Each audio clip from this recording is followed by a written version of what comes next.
Salut à tous, le journal du foot de ce mardi 23 avril. La vitesse de pointe de Kylian Mbappé a beaucoup fait parler, notamment en Angleterre. L'attaquant du PSG a atteint une vitesse de 38 km/h sur son premier but lors de la victoire du PSG contre Monaco dimanche en Ligue 1. Une pointe supérieure à la moyenne d'Usain Bolt lors de son record du monde du 100 mètres en 2009.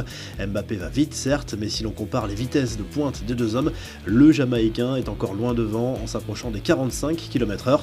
En Angleterre, c'est la célébration de Gonzalo Higuain qui a enflammé les réseaux sociaux.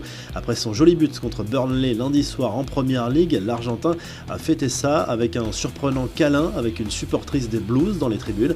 Sur Twitter, comme le souligne le Sun, de nombreux Britanniques ont jugé que le buteur de Chelsea avait mis sa tête dans la poitrine de la jeune femme. En tout cas, il n'a rien fait pour s'en dégager. Les rumeurs du mercato, à en croire la Gazzetta dello Sport, le PSG a placé Icardi en tête de liste pour le mercato estival. Le journal italien explique que le club parisien prépare l'après Edinson Cavani.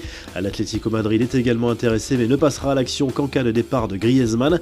Selon Abola, Cristiano Ronaldo a donné sa bénédiction pour le recrutement de la nouvelle pépite portugaise Joao Félix, mais la Juventus devra mettre le prix pour attirer le joueur de Benfica.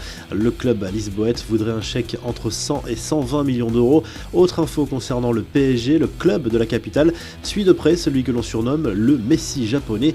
Takefusa Kubo, considéré comme le plus grand espoir du football asiatique, plaît aussi au Barça et au Real Madrid. Quelques infos en bref et en images, les New York Red Bulls ont démenti les informations de certains médias qui expliquaient ces derniers jours que le club de Major League Soccer avait engagé comme entraîneur son ancien joueur, le français Thierry Henry. Après une première expérience manquée à Monaco, le champion du monde devrait, quoi qu'il arrive, retrouver un banc dans les semaines ou les mois à venir. Le coup dur pour Callum Hudson-Odoi, le jeune anglais de 18 ans sorti avant la pause lors du match entre Chelsea et Burnley, souffre d'une rupture d'un tendon d'Achille et sa saison est terminée. Le coup de gueule de Paul Pogba sur Sky Sports, très remonté après la lourde défaite de Manchester United à Everton. Le milieu de terrain des Red Devils attend une réaction de ses coéquipiers face à Manchester City ce mercredi. La manière dont on a joué, ma performance et celle de l'équipe, c'est irrespectueux. Tout le monde est fautif, on doit changer d'état d'esprit, a reconnu le champion du monde. Le joli coup marketing du PSG, les 1000 maillots créés en hommage à Notre-Dame de Paris se sont vendus en seulement 30 minutes. Énorme succès auprès des supporters. Le cliché a enflammé les réseaux sociaux. Le média argentin La Capitale a diffusé une photo d'enfance inédite de Lionel Messi. À peine âgé de 10 ans, la star barcelonaise y pose sur une plage de Mar del Plata en Argentine. À ses côtés, Antonella, amie d'enfance et aujourd'hui épouse de la star du Barça. Toujours aussi chambreur, Thomas Meunier s'en est pris cette fois à Kylian Mbappé. Le Belge a chambré son coéquipier après une chute improbable lors de l'entraînement de lundi. Quant à trop fêter le titre, a ironisé le latéral belge en postant une courte vidéo. La revue de presse, le journal L'Équipe revient sur le comeback de Neymar juste avant la finale de la Coupe de France contre Rennes le week-end prochain. France Football consacre sa une et plusieurs pages à la sensation de la saison en Ligue des Champions. L'Ajax Amsterdam, futur demi-finaliste contre Tottenham.